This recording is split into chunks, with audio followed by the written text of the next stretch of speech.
Ya, Assalamualaikum warahmatullahi wabarakatuh. Selamat datang di channel kelas biologi SMA. Kali ini kita akan belajar materi biologi kelas 12 IPA, yaitu bab tentang mutasi, submateri, mutasi kromosom. Video ini adalah video bagian kedua dari rangkaian materi mutasi. Pada video bagian pertama bab mutasi, kita telah membahas tentang pengertian dan syarat mutasi, jenis-jenis mutasi, serta mutasi gen. Pada video bagian kedua bab mutasi ini, kita akan membahas materi tentang mutasi kromosom.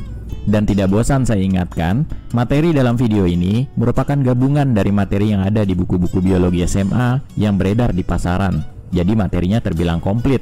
Karenanya, sesuaikan apa yang kalian pelajari di video ini dengan buku pegangan di sekolah kalian, serta apa yang diajarkan oleh guru kalian. Pada video sebelumnya, kita sudah mempelajari tentang mutasi, dan berdasarkan tempat terjadinya mutasi, maka mutasi dibagi menjadi dua, yaitu mutasi gen dan mutasi kromosom. Mutasi gen adalah mutasi yang terjadi pada basa-basa penyusun DNA, yaitu pada adenin, guanin, timin, dan sitosin. Efeknya tidaklah besar, karena yang berubah hanya basa-basa nitrogen pada DNA. Ibarat buku, yang berubah hanyalah satu atau dua tulisannya saja. Berbeda halnya jika yang terjadi adalah mutasi pada kromosom. Efeknya tentu akan lebih besar. Ibaratnya yang berubah adalah bab-babnya. Misalnya, bab cara bikin rambut berbentuk keriting salah cetak menjadi rambut berbentuk lurus. Maka yang dihasilkan dari mutasi tersebut akan tampak secara fisik. Inilah kenapa mutasi kromosom dikatakan sebagai mutasi besar atau gross mutation. Jadi, mutasi kromosom adalah perubahan struktur atau jumlah kromosom, sehingga akibat yang ditimbulkan pada fenotip individu menjadi lebih nyata terlihat. Berdasarkan definisi mutasi kromosom tersebut, maka mutasi pada kromosom itu ada dua ya, yaitu mutasi pada struktur atau susunan kromosom, dan kedua adalah mutasi pada jumlah kromosom. Ya, kita bahas satu persatu ya. Seperti dijelaskan sebelumnya, mutasi kromosom dapat dibagi menjadi dua, yaitu mutasi pada struktur atau bentuk kromosomnya.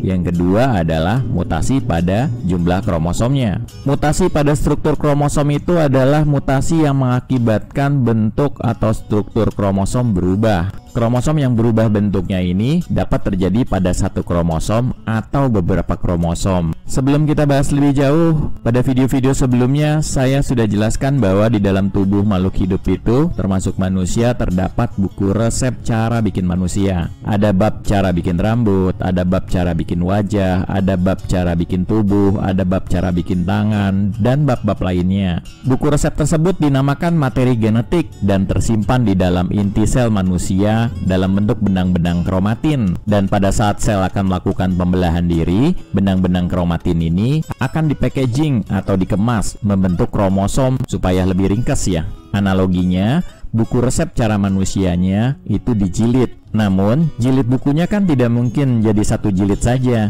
karena bab-bab cara bikin manusia itu kan banyak. Kalau hanya satu buku, maka pasti tidak efektif untuk dibaca, atau diterjemahkan menjadi asam-asam amino, dan kemudian menjadi protein, dan menjadi struktur tubuh makhluk hidup. Karenanya, buku resep cara bikin manusia itu dijilid menjadi beberapa buku, yaitu jumlah tepatnya ada 46 jilid buku. Jadi seperti kita ketahui, kromosom pada manusia itu ada 46 buah, dan karena kromosom itu berpasang-pasangan, maka disebut juga kromosom manusia itu berjumlah 23 pasang.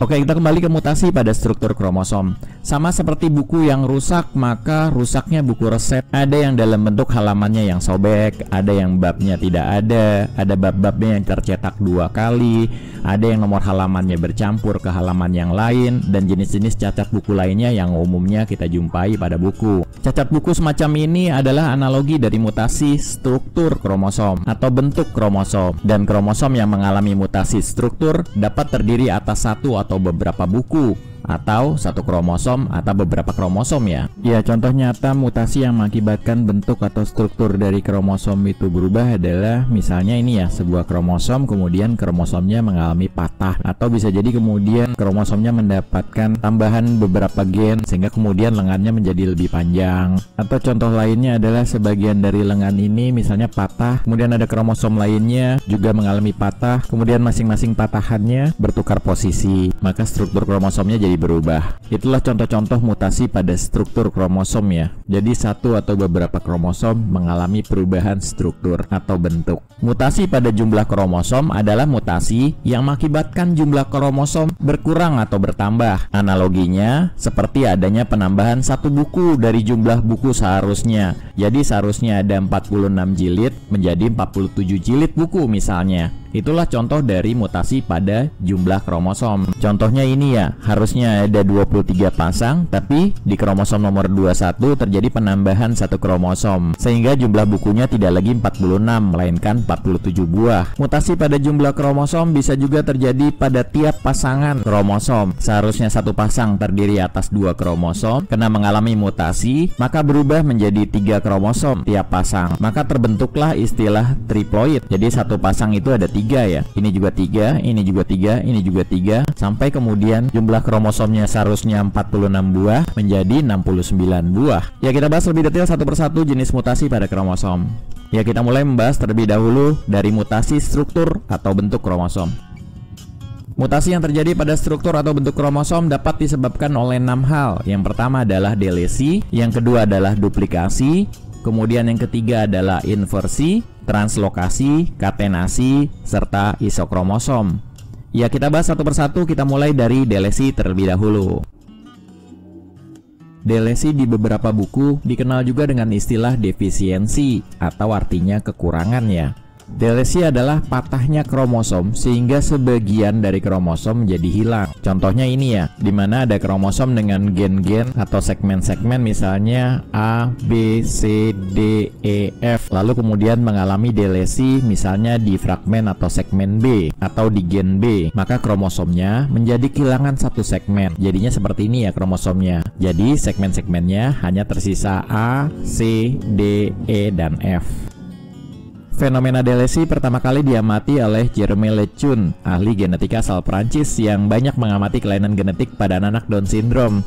Dan biasanya anak Down syndrome itu mengalami keterbelakangan mental. Dan kita akan bahas di video-video selanjutnya ya. Jerome menemukan adanya kromosom yang patah sehingga tampak lebih pendek dibandingkan dengan yang normal. Kalau ini adalah kromosom yang normal, ada sepasang ya, dan ini adalah kromosom yang mengalami delesi. Jadi seharusnya kromosom yang sepasang itu atau dikenal juga dengan istilah kromosom homolog harusnya memiliki panjang yang sama dengan susunan gen-gen yang sama atau fragmen-fragmen yang sama. Ternyata ada sepasang gen yang kemudian pasangannya jadi berbeda karena hilangnya beberapa segmen. Dalam hal ini segmen nomor 3 dengan 4 hilang ya, sehingga kemudian menjadi lebih pendek. Dan peristiwa ini dikenal dengan istilah delesi atau defisiensi. Umumnya delesi terjadi karena terbentuknya loop seperti ini ya. Dan loop ini patah di sisi sebelah sini dengan sisi sebelah sini. Dan kemudian patahan ini dengan patahan ini bergabung kembali, sehingga menghasilkan kromosom yang pendek yaitu 1, 2, 5, 6, 7, 8. 3-4-nya kemudian terlepas ya. Di beberapa buku pelajaran di SMA juga ditampilkan loop ya. Ini dia contohnya, dimana kemudian terjadi patah di sini dengan di sini.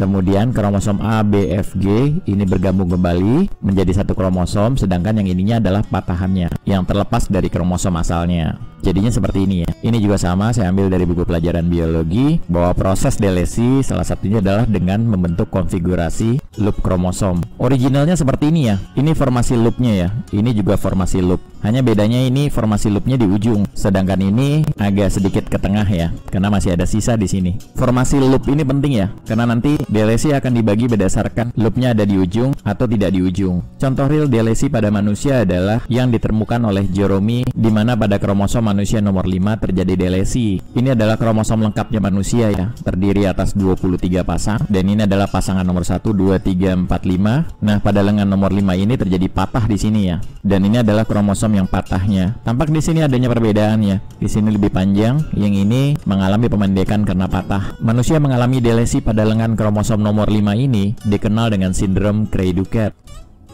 atau dikenal juga dengan istilah cat's cry atau sindrom kucing menangis. Dinamakan demikian karena anak-anak dengan sindrom ini itu memiliki suara yang melengking. Jadi kalau menangis itu mirip seperti suara anak kucing. Suara yang demikian dapat terjadi akibat patahnya ujung lengan kromosom nomor 5 yang menyebabkan pertumbuhan epiglotisnya melengkung tidak normal. Dan hal ini berimbas pada pita suara yang mengecil ukurannya, sehingga suara yang dikeluarkan mirip seperti suara anak kucing yang melengking. Dan ini menjadi ciri khas dari sindrom Cray-Ducat. Ini batang tenggorokan ya, dan ini adalah pita suara. Dan epiglotis tuh yang ini ya, di depannya biasanya ada jakun. Dan ini adalah epiglotisnya yang melengkung ya, dibandingkan yang normal. Ini tidak terlalu melengkung. Lihat ini bedanya. Melengkungnya epiglotis ini menyebabkan pita suara menjadi mengecil ukurannya dibandingkan yang normal ya. Inilah yang menyebabkan kemudian suara yang dikeluarkan menjadi melengking. Ciri berikutnya dari sindrom Cray-Duket adalah menderita keterbelakangan mental. Jika dites IQ, maka anak-anak yang mengalami sindrom Cray-Duket umumnya akan memiliki IQ di bawah 70, kan normalnya di atas 80 ya. Ciri selanjutnya umumnya bermuka bundar, seperti ini, bulat ya, bundar. Ini juga bundar ya. Ciri selanjutnya adalah rahang bawahnya kecil, atau dikenal dengan istilah mikrogranatia. Di sini tampak rahangnya mengecil sehingga seperti lancip ya. Ini juga rahangnya mengecil kemari, sehingga kemudian dagunya menjadi seperti lancip. Ini juga rata-rata rahangnya mengecil, ini juga mengecil, ini juga mengecil, ini mengecil, sehingga kemudian dagunya ini kelihatan lancip. Ciri berikutnya adalah kepala lebar, tapi uniknya beberapa buku pelajaran menuliskan kepala kecil, jadi kebalikannya. Jadi bingung juga jadinya. Tapi sebenarnya yang dimaksud kepala lebar itu karena rahangnya kan mengecil, sedangkan bagian atasnya normal, maka tampak bahwa ini melebar dibandingkan daerah sini. Jadi menurut saya itu yang dimaksud dengan melebar ya. Sedangkan yang menyatakan bahwa kepala kecil itu maksudnya adalah memang dibandingkan dengan kepala orang yang normal, kepala anak-anak yang memiliki sindrom Cray-Duket itu lebih kecil. Ini contohnya ya. Jadi walaupun sama-sama telah dewasa, bahkan ini setelah tua, ini dia mengalami sindrom Cray-Duket, ini kepalanya lebih kecil dibandingkan dengan yang normal. Ciri sindrom Cray-Duket berikutnya adalah mengalami kelainan jantung biasanya. Kemudian pertumbuhan badannya lebih lambat dibandingkan orang pada umumnya. Dan ciri selanjutnya adalah umumnya meninggal saat lahir atau masa kanak-kanak. Tapi ini seperti saya katakan umumnya ya. Jadi ada juga yang survive hingga dewasa. Contohnya adalah pada gambar ini ya. Ini kan sudah dewasa, udah tua ini. Berarti dia survive. Ini juga sama. Ini yang normal. Ini yang mengalami sindrom Cray-Duket. Kelihatan di sini rahangnya mengecil ya. Kemudian ini juga sama, ini orang-orang yang memiliki sindrom Cray-Duket dan tampak mereka hidup hingga dewasa. Contoh delesi berikutnya adalah sindrom Wolff. Sindrom Wolff terjadi jika kromosom nomor 4 pada manusia itu mengalami patah atau delesi. Jadi mirip seperti sindrom Cray-Duket ya, di mana sindrom Cray-Duket itu kan di nomor 5, sedangkan untuk sindrom Wolff itu di nomor 4. Patahnya terjadi di dua segmen ya. Jadi kalau ini adalah sentromer, ini adalah lengan kromosom yang panjang dan ini adalah lengan kromosom yang pendek, maka di segmen nomor 15.2 dan 12 yang ini mengalami delesi, sehingga kemudian panjang kromosomnya menjadi lebih pendek dibandingkan normal. Ini yang normal, ini yang mengalami delesi, dan tampak P15.2 dengan 12 segmennya ini kemudian hilang, sehingga dari sini kemari ini kan di sentromer nih ujung kromosomnya, ini juga sentromer nih ujung kromosomnya, jadi hilang nih. Tadinya kan ada 1, 2, 3 yang hitam ya, ini tinggal 1. Jadi di sini dia mengalami delesi. Ciri khas orang-orang yang mengalami sindrom Wolff dominannya adalah pangkal hidungnya biasanya menonjol. Ini pangkal hidung ya. Jadi mirip seperti kena pukulan gitu ya di sini ya. Jadi kayak bengkak. Dan ini merupakan ciri khas yang utama dari sindrom Wolff. Kemudian ciri yang kedua adalah matanya biasanya lebar dibandingkan orang-orang yang normal. Jadi mirip seperti orang melotot ya. Ciri lainnya adalah mengalami keterbelakangan mental. Ini ya, hidungnya menonjol ya, kelihatan. Ini juga sama ya, hidungnya agak menonjol, kemudian matanya agak melotot. Ini juga sama ya, di sini agak kelihatan agak menonjol dan matanya melotot. Beberapa anak yang mengidap sindrom Wolff mengalami bibir sumbing seperti pada gambar ini ya. Walaupun ini bukan karakteristik utama ya, yang utama tuh yang tadi yang saya sebutkan sebelumnya. Dan bibir sumbing ini bukan menjadi karakteristik utama karena beberapa sindrom lainnya ada juga yang mengalami bibir sumbing, bahkan menjadi karakteristik utama. Ciri berikutnya, ada beberapa orang yang mengidap sindrom Wolff itu mengalami kelainan jantung, walaupun ini juga bukan merupakan karakter utama ya. Ya, telah saya informasikan sebelumnya bahwa delesi dapat terjadi di ujung kromosom seperti pada gambar yang ini ya. Jadi formasi loopnya ada di ujung, sehingga pada saat terjadi delesi ini langsung kebuang. Namun ada juga ya delesinya tidak di ujung dan ditandai dengan formasi loopnya yang tidak di ujung juga ya. Pada bagian yang tidak di ujung maka patahannya ada dua ya, di bagian sini dengan di sini, kemudian ini hilang, kemudian segmen yang ini dengan ini kemudian bergabung menjadi satu. Ya, ini gambar lebih jelasnya di mana kemudian pada loop yang tidak di ujung terjadi dua patahan ya, sedangkan yang di ujung itu hanya satu di sini aja. Ya, ini juga gambar asli dari kromosom di mana ini adalah formasi loop yang akan menyebabkan delesi di ujung dan ini adalah formasi loop yang tidak di ujung sehingga akan ada dua titik patahan. Ya, berdasarkan hal tersebut maka delesi dapat dibagi menjadi dua ya, yaitu delesi terminal dan kedua adalah delesi interkalar. Delesi terminal adalah delesi yang terjadi di ujung kromosom dan hanya terdapat satu patahan yang menyebabkan lepasnya segmen di ujung kromosom. Contohnya pada gambar ini ya. Jadi dalam hal ini akan terjadi patahan di satu sisi ya, sehingga segmen kromosom yang di ujung akan terlepas. Sedangkan delesi interkalar itu terjadi dua patahan pada lengan kromosom. Jadi kalau pada gambar, patahannya itu terjadi di sini dengan di sini ya, sehingga kemudian segmen yang patah tadi terlepas dan segmen yang ini dengan ini kemudian bergabung kembali menjadi lengan kromosom yang lebih pendek. Lalu kemudian timbul pertanyaan, bagaimanakah nasib patahan kromosom-kromosom ini ya, yang ini dengan yang ini. Patahan-patahan kromosom ini nantinya akan bergabung dengan kromosom homolog dari kromosom yang patah. Seperti kita ketahui bahwa tiap kromosom kan memiliki pasangan ya, atau dikenal dengan istilah kromosom homolog, yaitu kromosom yang memiliki ukuran lengan kromosom dengan letak sentromer yang sama. Jadi mirip seperti kromosom kembar. Maka pada saat kemudian terjadi delesi, misalnya pada lengan kromosom yang ini ya, patah, maka kemudian patahannya ini akan menempel pada kromosom homolognya, yaitu yang ini. Dan letak menempelnya itu pasti pada segmen yang sama atau letak yang sama di sini juga, sehingga kemudian kromosom homolognya ini akan mengalami penambahan segmen kromosom sehingga lebih panjang lengannya jadinya. Dan penambahan segmen kromosom ini kita kenal dengan istilah duplikasi. Maka ragam perubahan yang terjadi pada struktur kromosom berikutnya adalah duplikasi, yaitu terjadinya penambahan segmen kromosom. Penambahan segmen kromosom ini akan mengakibatkan kromosom menjadi lebih panjang ya, atau kelebihan gen. Contohnya ini ya. Jadi kalau misalnya kemudian ada sebuah kromosom dan mengalami delesi, misalnya yang delesi adalah segmen B atau gen B, maka kemudian kromosomnya akan menjadi A, C, D, E, F. Sedangkan segmen atau gen B-nya ini akan terlepas. Kemudian segmen B ini atau gen B ini akan bergabung dengan kromosom yang homolog dengan ini ya, yang sama. Jadi contohnya gambarnya ini ya. Jadi kromosomnya sama ya nih ya. Susunannya ada A, B, C, D, E, F, ini juga sama. Letak sentromernya juga sama di tengah-tengah. Maka kemudian patahan dari kromosom ini akan bergabung dengan kromosom homolog pada posisi yang sama ya. Jadi di sini dia akan bergabungnya. Jadi kromosom homolognya ini akan mengalami penambahan segmen kromosom. Jadinya kemudian kromosomnya akan memiliki segmen-segmen atau gen-gen A, B, B, C, D, E, F. Jadi lebih panjang jadinya. Dan ininya mengalami pengulangan. Nah, penambahan segmen kromosom inilah yang kita kenal dengan istilah duplikasi.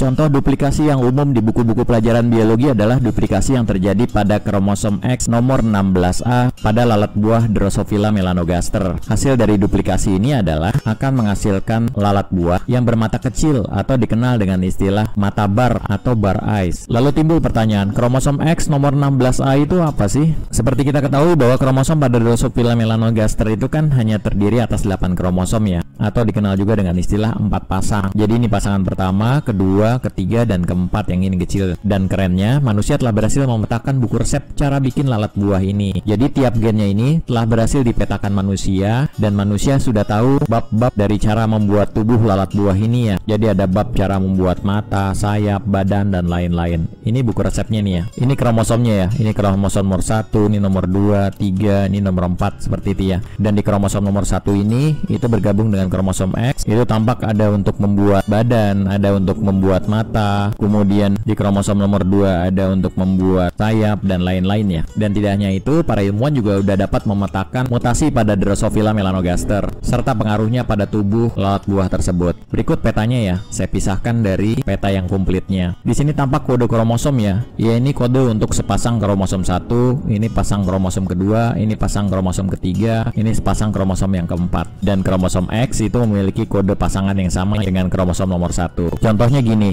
jika terjadi mutasi pada daerah sini, maka efeknya akan dihasilkan lalat buah Drosophila melanogaster yang bermata putih. Nah, kalau kita lihat di sini tampak bahwa pada segmen kromosom X ini dan pada daerah sini terdapat tulisan bar eyes. Artinya, jika terjadi mutasi pada segmen ini, maka akan dihasilkan lalat buah bermata bar atau bermata ukuran kecil. Lalu kemudian nomor 16A itu apa? Jadi, tiap kromosom itu kan terdiri atas segmen-segmen ya, atau dikenal juga dengan gen-gen. Nah, untuk memudahkan dalam menentukan urutan gen dalam kromosom, maka dibuat urutan-urutan dari segmen teratas sampai dengan segmen bawah. Ini sentromer. sentromer. Maka segmen teratas itu diberi kode nomor 1, kemudian nomor 2 di bawahnya, nomor 3 di bawahnya lagi, dan seterusnya. Jadi 16 itu adalah segmen nomor 16. Jadi sekitar di sini ya. Kalau ini sentromer, maka dia ada di sini dari panjang keseluruhannya sampai sini. Jadi ya tepat ya sekitar segini ya, nomor 16. Lalu huruf A-nya itu apa? Jadi tiap segmen itu akan dibagi-bagi lagi. Yang paling pangkal segmen di sini adalah yang A, sedangkan yang sebelah sininya ini yang Z-nya. Jadi kalau misalnya 16A berarti benar-benar ada di sebelah sini ya, di pangkal sini, dekat dengan segmen nomor 15. Lalu mata bar atau mata kecil pada Drosophila melanogaster itu seperti apa sih? Kalau bentuk mata normal lalat buah itu kan seperti ini ya. Ini matanya nih, dan besar gitu, full. Jadi samping kepalanya itu seperti penuh dengan mata. Nah, kalau mata bar itu ya seperti ini ya. Matanya kecil dan bentuknya seperti batang atau bar. Ini juga ya, mata batang yang kecil. Jadi nggak full, penuh. Dan kalau lihat mata bar seperti ini, jadi ingat film Naruto ya, saat mode Sage atau Sage mode seperti ini. Tapi bedanya di sini pada Naruto, kotak atau barnya ini adalah pupilnya ya. Jadi kalau mata, ini ya nih, celahnya, lubangnya, dia berbentuk seperti bar. Sedangkan ini adalah irisnya, ini skleranya. Jadi matanya tetap bulat besar, hanya pupilnya aja yang bar. Nah, beda dengan lalat buah. Kalau lalat buah, ini mata utuhnya itu adalah yang ini ya, yang bar ini ya. Jadi kalau lihat seperti ini nih. Nah, ini mata utuhnya tuh cuma segini. Berbeda dengan yang normal, itu matanya kan full ya, penuh, besar. Inilah yang dikenal dengan istilah mata bar. Ya, ragam perubahan yang terjadi pada struktur kromosom berikutnya adalah inversi. Inversi adalah perubahan urutan letak gen-gen pada suatu kromosom. Contohnya seperti pada gambar berikut ya, di mana ini adalah kromosom dengan segmen atau gen-gen A, B, C, D, E, F. Lalu kemudian mengalami mutasi struktur yaitu inversi, membentuk urutan gen-gen yang berubah menjadi A, E, D, C, B, F. Kalau kita perhatikan segmen ini yaitu E, D, C, B, ini kan sebenarnya kebalikan dari segmen yang ini ya, B, C, D, E. Jadi lihat ini, B, C, D, E, dan ini kebalikan dari ini ya, B, C, D, E. Nah, peristiwa di mana terjadi perubahan urutan letak gen-gen yang awalnya seperti ini, kemudian menjadi seperti ini atau terbalik seperti ini. Inilah yang dikenal dengan istilah inversi. Lalu timbul pertanyaan, bagaimanakah caranya perubahan tersebut dapat terjadi? Perubahan susunan atau urutan gen-gen dapat terjadi akibat patahnya lengan kromosom di dua tempat. Contohnya pada gambar ini ya. Jadi sebuah kromosom mengalami formasi loop, jadi melingkar seperti ini ya. Ini dikenal dengan istilah formasi loop. Kemudian patah di lokasi ini, yaitu antara F dengan E, dan di lokasi antara B dengan C. Jadi patah di sini. Setelah terjadi patahan, kemudian patahan tersebut bergabung kembali. Berbeda dengan delesi yang kemudian tidak bergabung dengan kromosom asalnya. Tapi kalau inversi, ini bergabung lagi. Hanya bergabungnya itu B tidak dengan C dan E tidak dengan F, melainkan bergabungnya adalah A, B. Ini kan patah ya. Kemudian dia bergabungnya justru dengan E. Sedangkan yang C ini dia bergabungnya dengan F. Jadi ini bergabung dengan ini, sedangkan ini bergabung dengan yang ini. Jadinya formasinya seperti ini. Jadi tadinya kan harusnya A, B, C, D, E, F, G. Maka kemudian sekarang berubah menjadi A, B, E, D, C, F, G. Maka kemudian hasil akhir dari mutasi inversi itu adalah terbentuknya kromosom dengan urutan letak gen-gen yang berubah. Yang tadinya adalah A, B, C, D, E, F, G jadi A, B, E, D, C, F, G. Nah, kalau kejadian ini juga sama sebenarnya. Jadi kromosom A, B, C, D, E, F ini membentuk formasi loop seperti ini ya. Kemudian terjadi patah di sini di A, dan kemudian terjadi patah di F ya, antara F dengan E, patah. Kemudian nanti bersatu kembali. Hanya masalahnya bersatunya A tidak dengan B, tapi melainkan A dengan E. Nah, kemudian yang B ini bergabungnya dengan F. Jadi gennya adalah A, E, D, C, B, F. Jadi seperti ini ya. A, E, D, C, B dengan F. Dan kalau lihat ini ya, A, E, D, C, B, F. Asalnya adalah A, B, C, D, E, F. Jadi konsep inversi itu seperti itu. Inversi dibagi menjadi dua, yaitu inversi perisentrik dan inversi parasentrik. Dikategorikan inversi perisentrik jika segmen yang terbalik itu mencakup sentromer, sedangkan inversi parasentrik segmen yang terbalik itu tidak mencakup sentromer. Inversi itu kan artinya terbalik ya. Contohnya pada gambar ini ya. Ini saya tidak lihatkan loopnya, tapi prosesnya mirip seperti tadi. Dimana kemudian pada gambar ini terjadi dua patahan, yaitu di sini dengan di sini, dan patahan segmen ini mengandung sentromer ya. sentromer di sini nih, ceritanya yang ini, garis ini adalah sentromer nih. Dan kemudian ini kena formasi loop, maka dia terbalik ya, ngalami inversi. Jadi kemudian patahan ini kita balik, urutannya tadinya harusnya DEF dibalik menjadi FED. Dengan sentromernya juga ikut terbalik ya, ada di sini berarti ya. Selanjutnya lengan kromosom ini beserta dengan patahannya akan bergabung kembali ya. Maka terbentuk gen-gen dengan segmen seperti ini. ABC-nya tetap, kemudian yang ini berubah jadi FED, kemudian yang ini G dengan H. Maka setelah bergabung akan terbentuk susunan gen-gen yang berbeda dengan aslinya. Tidak hanya susunan gen-gennya, tapi sentromernya juga posisinya berubah ya. Yang tadinya ada di sini 3 segmen dari bawah, kemudian berubah menjadi 4 segmen dari bawah.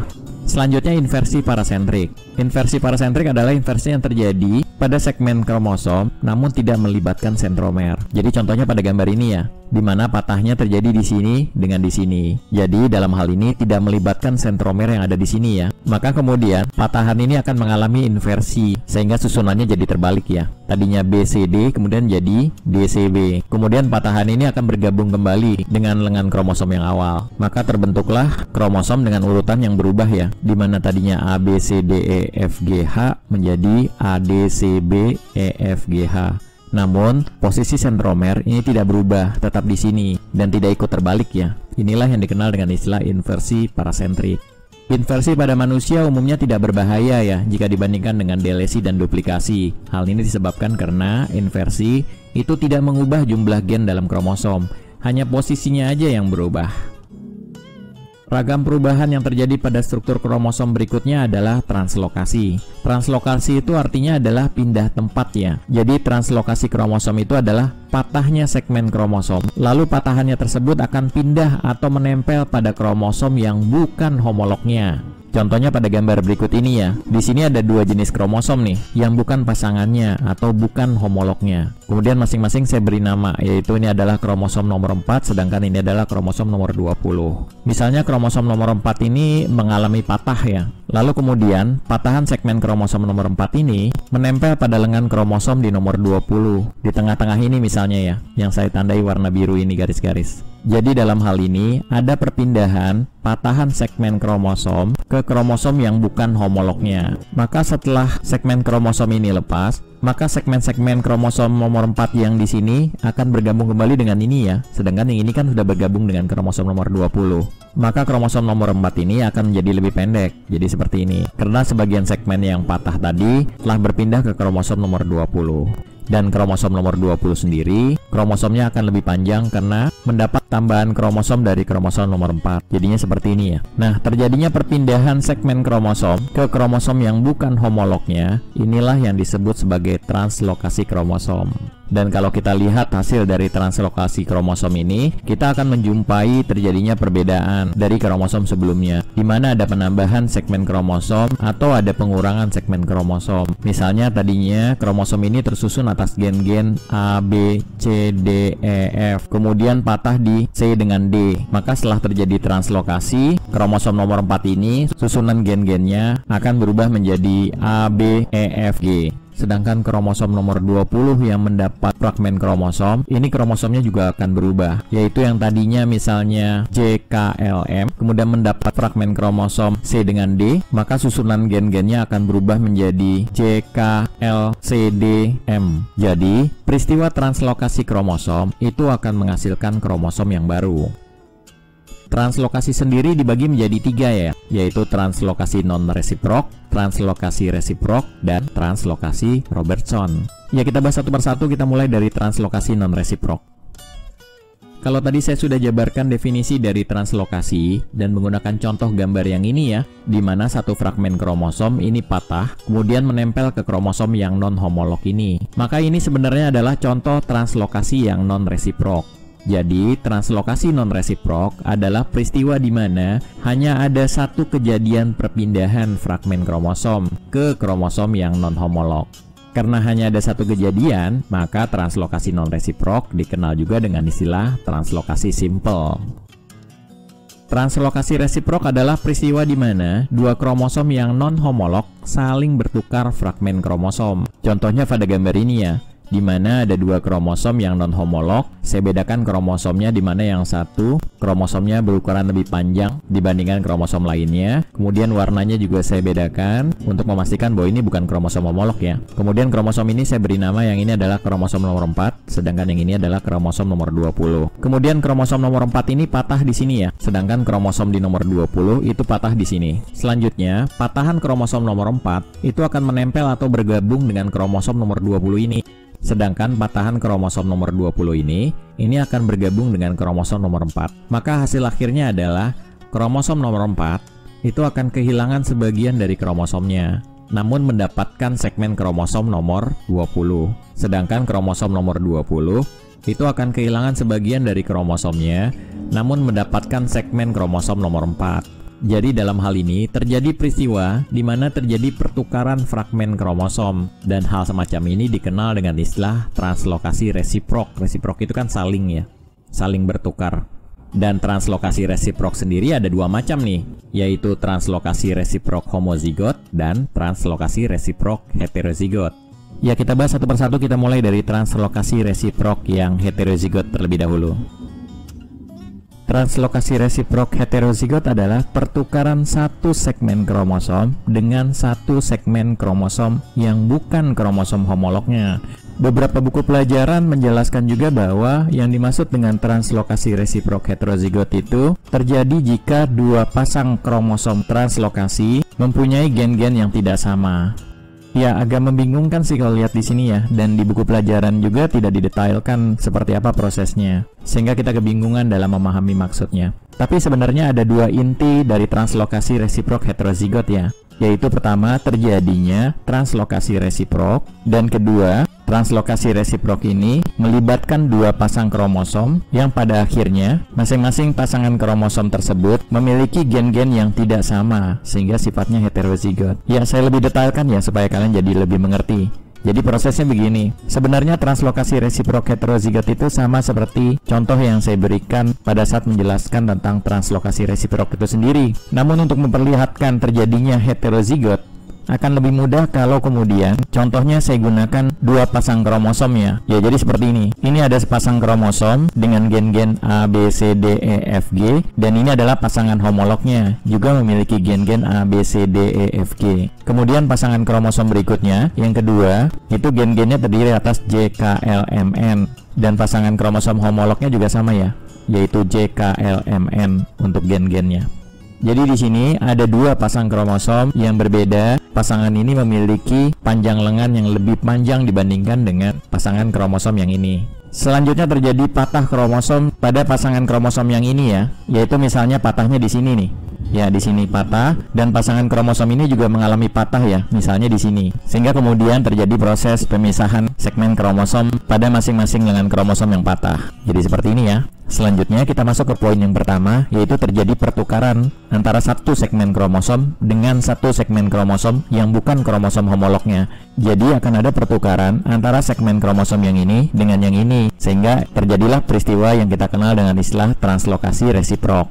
Setelah proses translokasi resiprok terjadi, maka panjang kromosom ini akan menjadi lebih pendek karena awalnya ada 3 segmen dan ini lepas, kemudian digantikan dengan 2 segmen dari kromosom yang ini, yang non-homolog ya. Sedangkan kromosom ini lengannya bertambah panjang karena akan mendapatkan 3 segmen kromosom dari kromosom non-homolog yang ini ya. Jadi hasil akhirnya jadi seperti ini. Jadi kromosom ini menjadi lebih pendek, sedangkan yang ini menjadi lebih panjang. Nah, hasil akhir ini juga memperlihatkan bahwa kromosom yang tadinya homolog, di mana kemudian gen-gennya sama, di mana di sini A, ini B, di sini B, C, D. Kemudian di daerah yang terjadi translokasi resiprok, di sini ternyata sudah berbeda. Begitu pula dengan di sini ya, di mana tadinya ini adalah M, kemudian sekarang jadi E. Ini harusnya N jadi F, kemudian ada tambahan G. Maka karena pasangannya jadi tidak sama, maka inilah yang dikenal dengan istilah heterozigot. Kalau sama kan berarti homo ya, sama. Nah, peristiwa inilah yang disebut sebagai translokasi resiprok heterozigot. Selanjutnya translokasi resiprok yang homozigot. Translokasi resiprok homozigot adalah pertukaran segmen dari kedua kromosom homolog dengan segmen dari kedua kromosom yang bukan homolognya. Beberapa buku juga menjelaskan tentang translokasi resiprok homozigot itu sebagai kejadian di mana jika ada dua pasang kromosom yang melakukan translokasi, pada akhirnya memiliki gen-gen yang sama. Jadi kebalikan dari heterozigot. Nah, gampangnya saya jelaskan seperti yang tadi ya. Di sini ada dua pasang kromosom. Yang ini adalah sepasang kromosom dan ini ada sepasang kromosom lainnya, dan pasangan kromosom ini dengan pasangan kromosom ini tidak satu homolog ya, karena gen-gen penyusunnya berbeda. Selanjutnya, masing-masing lengan dari kromosom ini maupun yang ini itu patah. Namun perbedaannya, patahnya ini adalah dua-duanya ya, sepasang. Beda dengan tadi hanya satu. Jadi sepasang yang patah. Begitu pula yang ini ya, ini juga sepasang yang patah. Misalnya yang patah di sini ya, di nomor 7 dengan 8 patah. Sedangkan yang ini juga demikian ya, misalnya patah di nomor 11, maka yang ini juga sama, patah juga. Kemudian terjadi translokasi resiprok, di mana terjadi pertukaran segmen yang patah ini ya. Ya, ini saya perlihatkan dia patah ya, jadi kedua-duanya patah. Kemudian terjadi translokasi resiprok, yaitu pertukaran antara segmen kedua kromosom yang homolog ini, pertukaran segmen dari kedua kromosom yang homolog ini dengan segmen dari kedua kromosom yang bukan homolog. Jadi maksudnya seperti itu ya, dimana ini terjadi pertukaran dengan ini, dan hasil akhirnya adalah seperti ini. Dan kalau kita perhatikan susunan dari kromosomnya, walaupun kemudian terjadi translokasi, tapi karena dua-duanya tertukar, maka susunan gennya tetap sama antara kromosom yang ini dengan kromosom homolognya atau pasangannya. Jadi kalau ini nomor 1, 2, 3, 4, 5, 6, 11, 12, yang ini kan juga. Inilah yang dikenal dengan istilah translokasi resiprok yang homozigot. Berbeda dengan yang heterozigot di mana yang mengalami translokasi hanya satu kromosom, sedangkan pasangannya tidak. Maka kemudian yang terjadi adalah heterozigot atau berbeda. Contoh translokasi resiprok heterozigot adalah Alagille syndrome, yaitu terjadinya pertukaran segmen kromosom manusia itu di nomor 2 dengan nomor 20. Misalnya ini adalah kromosom nomor 2, ini susunan gen-gennya, sedangkan ini adalah kromosom nomor 20, ini susunan gen-gennya ya. Nah, dalam hal ini terjadi translokasi resiprok yang heterozigot, di mana segmen ini patah, begitu pula yang ini, kemudian masing-masing patahannya ini akan saling bertukar kromosom. Selain kena translokasi resiprok yang heterozigot, Alagille syndrome juga dapat disebabkan karena delesi kromosom pada kromosom nomor 20 ya, yang ini. Jadi penyebab dari Alagille syndrome itu bisa dua. Maka di beberapa buku biasanya ini tidak dijadikan contoh. Manusia mengidap Alagille syndrome biasa memiliki ciri khas pada wajahnya. Umumnya adalah dahinya lebar ya, serta menonjol seperti ini. Jadi ini lebar nih dahinya, ini juga lebar dahinya. Dan kalau kita lihat dari samping, ini terkesan menonjol seperti itu ya. Ini juga sama menonjol. Dan menonjolnya benar-benar menonjol ya. Beda dengan orang yang jidatnya jenong gitu ya, tapi nggak terlalu menonjol. Kalau ini benar-benar menonjol gitu, kelihatan jelas. Dan lebar juga ya. Ini juga sama ya, jadi dahinya ini lebar dan kalau dilihat dari samping jadi kelihatan menonjol. Dan ciri khas berikutnya adalah matanya itu terlihat dalam ya. Jadi ini karena ininya nonjol maka ini kelihatannya ke dalam gitu. Ini juga demikian nih, ini juga sebenarnya. Nah, ini yang lebih kelihatan lagi. Jadi karena ini dia menonjol maka ininya seolah-olah cekung ke dalam. Kemudian ciri berikutnya adalah dagunya kecil dan runcing. Dan ini bukan ciri khas yang utama ya. Yang utama tadi ya, dahinya lebar dan menonjol. Sedangkan dagu yang kecil dan beruncing, ciri khas ini juga dimiliki oleh sindrom Cray-Duket. Dan ciri sindrom Alagille berikutnya yang jadi utama juga adalah terjadinya kerusakan pada hati, terutama pada saluran empedunya, di mana saluran empedunya itu menyempit atau rusak sama sekali, sehingga cairan empedunya itu memenuhi hati, sehingga menghambat kerja dari hati. Selain itu, beberapa juga mengalami kelainan pada jantungnya ya, untuk yang mengidap sindrom Alagille. Ya, selanjutnya kita bahas tentang translokasi Robertson. Translokasi Robertson adalah translokasi yang terjadi pada kromosom yang akrosentrik. Telah kita pelajari sebelumnya bahwa pada struktur kromosom itu terdiri atas dua lengan ya, yaitu lengan P atau dikenal juga dengan istilah lengan pendek, serta lengan Q atau dikenal juga dengan istilah lengan panjang. Selain itu, berdasarkan letak sentromernya, kromosom dapat dibagi menjadi 4 macam, yaitu metasentrik, submetasentrik, akrosentrik, dan telosentrik. Metasentrik itu kalau lengan P-nya dengan lengan Q-nya itu sama panjang dan sentromernya berada di tengah-tengahnya ya. Sehingga seolah-olah sentromernya ini membagi lengan kromosom menjadi dua yang sama panjang. Kalau akrosentrik, itu lengan Q-nya sangat panjang, sedangkan lengan P-nya sangat pendek. Sehingga sentromer seolah-olah berada hampir di ujung kromosom. Kalau benar-benar di ujung itu telosentrik ya, dia lengan P-nya tidak ada. Nah, kejadian translokasi Robertson itu terjadinya pada kromosom yang akrosentrik. Jadi kalau di sini ada dua kromosom akrosentrik, yaitu kita namakan kromosom A dan kromosom B, maka kromosom A itu patah di bagian sini ya, masih menyisakan lengan P. Sedangkan kromosom B patah di sekitar sini ya. Sedangkan kromosom B patah di bagian ini ya. Maka kromosom A yang patah akan tampak seperti ini. Sedangkan kromosom yang B akan tampak seperti ini. Patahan kromosom A yang lengan P yang ini, yang pendek, ini akan bergabung dengan patahan kromosom B yang lengan P juga yang ini ya. Hanya karena patahnya di sini, maka sentromernya jadi ikut. Maka setelah bergabung, ini akan dihasilkan kromosom dengan lengan kromosom yang sangat pendek ya. Jadi seperti ini. Menjadi kromosom dengan lengan yang sangat pendek kedua-duanya. Selanjutnya patahan kromosom A yang ini ya, yang lengan Ki, patahan kromosom B yang Ki juga. Jadi kalau kromosom A ini sentromernya ikut, yang ini, sedangkan kromosom B sentromernya tidak ikut. Maka setelah bergabung, ini akan dihasilkan kromosom dengan panjang lengan yang sama.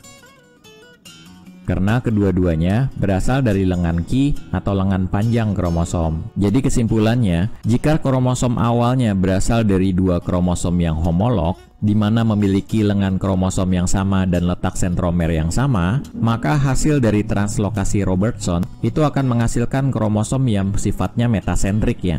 Lalu kemudian timbul pertanyaan, bagaimana dengan kromosom yang pendek kedua-duanya ini ya? Umumnya kromosom yang pendek ini dia akan lenyap atau terurai. Jadi hanya akan tersisa satu kromosom dari dua kromosom. Jadi hasil akhir dari kromosom Robertson itu adalah dari dua kromosom akan menjadi satu kromosom. Itulah sebabnya kenapa beberapa buku pelajaran itu tidak mencantumkan translokasi Robertson ke dalam jenis translokasi. Karena hasil akhirnya adalah pengurangan satu kromosom. Jadi kalau kromosom manusia itu ada 46 buah, maka jika terjadi translokasi Robertson, maka jumlah kromosomnya akan menjadi 45 buah. Dan pengurangan semacam ini itu sebenarnya bukan termasuk ke dalam kelompok mutasi pada struktur kromosom, melainkan mutasi pada jumlah kromosom yang akan kita bahas pada video selanjutnya. Jadi translokasi Robertson itu ciri khasnya adalah adanya penggabungan antara lengan P atau lengan pendek dengan lengan pendek.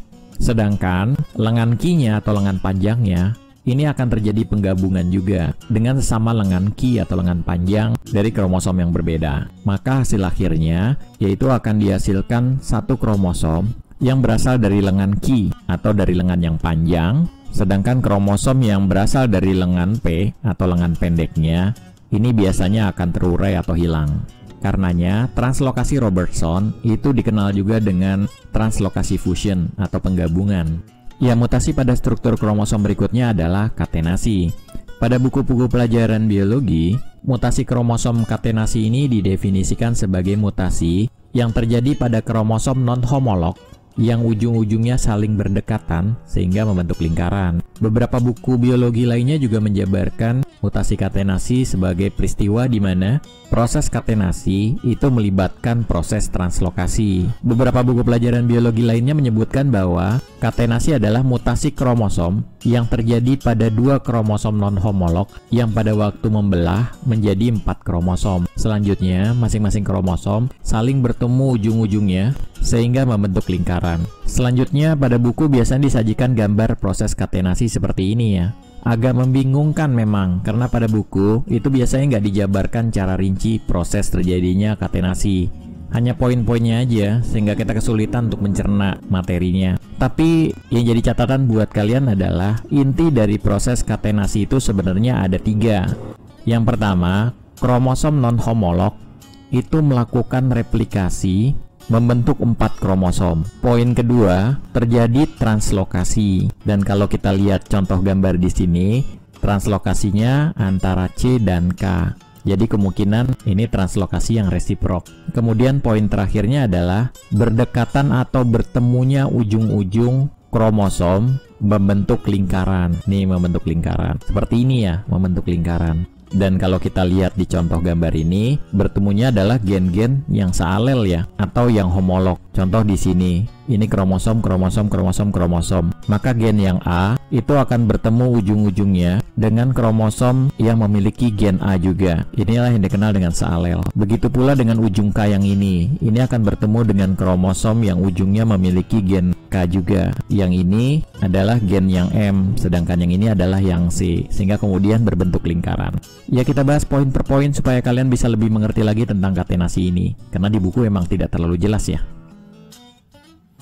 Ya, poin pertama nyatakan bahwa kromosom non-homolog akan bereplikasi membentuk 4 kromosom. Artinya, ada 2 kromosom yang non-homolog yang kemudian melakukan replikasi sehingga menghasilkan 4 kromosom. Dalam hal ini saya beri contoh 2 kromosom non-homolog ya, yaitu dengan gen-gen A, B, C, kemudian yang satu lagi adalah KLM. Dan ini bukan homolog ya, karena A kan kalau homolog dengan A ya, B dengan B, C dengan C. Selanjutnya kromosom ini akan melakukan replikasi, dan kromosom ABC ini akan bereplikasi menghasilkan 2 kromosom, yaitu ABC dan ABC. Sedangkan kromosom KLM ini akan bereplikasi menghasilkan 2 kromosom juga, yaitu KLM dan KLM. Poin pertama selesai, selanjutnya kita masuk ke poin yang kedua, yaitu terjadinya translokasi antara C dengan K. Kalau translokasi tentunya melibatkan gen-gen yang berbeda ya. Dalam hal ini C dengan K. Maka kemungkinan translokasinya adalah resiprok. Untuk gen C, saya anggap di sini kromosomnya patah ya, yang C-nya. Jadi seperti ini, patah di sini. Selanjutnya untuk yang K saya ambil dari kromosom yang ini, dan ini patah di sini ya. Jadi seperti ini. Selanjutnya kedua segmen yang patah ini akan bertukar posisi atau bertukar tempat sebagai ciri khas dari translokasi. Maka dihasilkanlah kromosom hasil translokasi, yaitu kromosom ini yang tadinya gen-gennya tersusun atas A, B, C berubah menjadi A, B, K karena K dari sini pindah kemari ya. Sedangkan kromosom yang tadinya KLM ini kemudian K-nya patah dan kemudian diisi oleh gen C, maka berubah menjadi CLM. Dan kromosom lainnya yang tidak melakukan translokasi, yaitu yang ini dengan ini tetap sama ya. Maka kemudian untuk memudahkan dalam melihat prosesnya, translokasi ini hasilnya akan saya pindahkan ke atas ini ya. Maka di sini adalah ABK, yang ini adalah ABC karena tidak mengalami translokasi. Sedangkan yang ini kromosomnya menjadi CLM, saya taruh di bawahnya, sedangkan yang ini tetap ya KLM. Jadi CLM, ini KLM. Maka proses translokasi selesai. Selanjutnya poin terakhir yaitu ujung-ujung kromosom yang sealel saling bertemu sehingga membentuk lingkaran. Kalau kita bicara lingkaran, maka ujung kromosom ini harusnya bertemu dengan ini.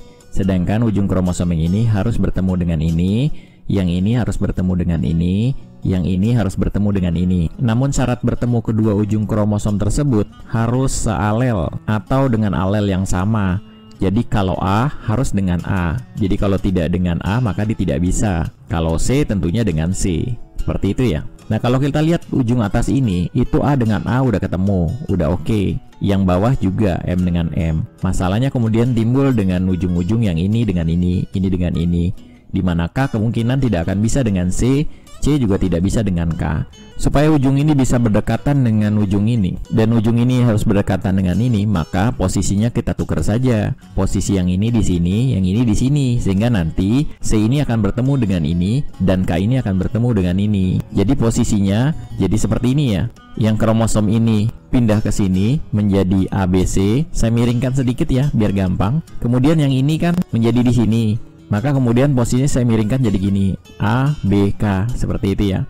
Sehingga kemudian ini bertemu ujung ini dengan yang ini. Jadi karena ujung ini sama-sama A, maka walaupun terjadi pertukaran dia tidak ada masalah ya. Selanjutnya tinggal 2 kromosom di bawah. Nah yang ini tetap aja karena ini udah C. Maka kemudian yang ini saya pindahkan kemari jadi CLM, CLM. Kemudian yang ini jadi KLM, saya pindahkan kemari, KLM. Maka kemudian akan terbentuk lingkaran sebagai akhir dari proses katenasi, di mana ujung-ujung kromosomnya itu sealel dan saling bertemu. Ini bertemu sesama A, ini sesama K, ini sesama M, ini sesama L. Proses inilah yang dikenal dengan mutasi katenasi. Dan kalau kita perhatikan dengan gambar yang ada di buku-buku, ini sama ya. Jadi begitulah prosesnya.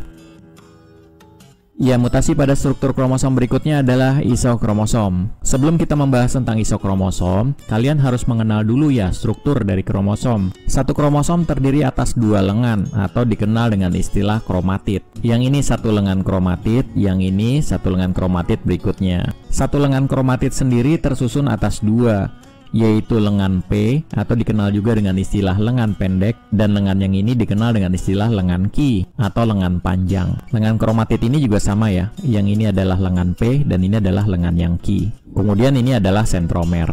Sentromer ini berperan dalam proses pembelahan sel, di mana sentromer akan melekat pada gelendong pembelahan. Jadi pada saat sel akan melakukan pembelahan diri, maka sel-sel akan membentuk gelendong pembelahan, maka sentromer ini akan melekat di gelendong pembelahan ini. Dan pada tahap metafase, kromosom ini akan berjajar ya pada bidang pembelahan. Pada tahap pembelahan sel berikutnya, yaitu pada tahap anafase, masing-masing lengan kromatid yang terdiri atas lengan P dengan Q itu terpisah ya. Jadi ini lengan kromatid yang terdiri atas P dengan Q itu akan terpisah ke sana, ke kutub yang ini, sedangkan lengan yang ini itu akan tertarik ke kutub yang berlawanan. Jadi kromosomnya itu terpisah atau terbelahnya itu vertikal ya. Jadi seperti terpotong di sini, yang satu lari ke sana, sedangkan lengan kromatid yang satu akan lari ke kutub yang lainnya. Jadi lengan kromatid ini terdiri atas lengan P dengan lengan Q, yang ini juga lengan P dengan Q. Nah, mutasi isokromosom itu justru lengan kromatidnya tidak terpisah secara vertikal seperti ini ya, melainkan terpisah secara horizontal. Jadi sentromernya mengalami perubahan arah pembelahan, harusnya vertikal, ini menjadi horizontal. Hingga yang ini itu akan menarik kromatid yang memiliki lengan kedua-duanya P atau lengan pendek. Sedangkan kromatid yang ini itu memiliki lengan yang kedua-duanya adalah Q. Dan pada saat sampai di ujung, maka terbentuklah masing-masing menjadi dua kromosom dengan lengan yang identik, yaitu yang ini kromosomnya memiliki lengan P dengan P, sedangkan kromatid ini itu akan memiliki lengan Q dengan Q. Yang normalnya kan harusnya P dengan Q, yang ini juga P dengan Q. Ya, demikian video kedua kita tentang mutasi, submateri mutasi pada kromosom, dan kita baru membahas tentang mutasi pada struktur kromosom. Bahasan materi selanjutnya tentang mutasi kromosom, yaitu membahas tentang mutasi pada jumlah kromosom, akan ada pada video bagian ketiga. Jadi, sampai ketemu di video bagian ketiga yang akan membahas tentang mutasi pada jumlah kromosom. Jika kalian merasa terbantu dengan video ini, jangan lupa subscribe dan like video ini. Saya doakan semoga kalian sukses belajarnya dan mendapatkan nilai yang baik. Wassalamualaikum warahmatullahi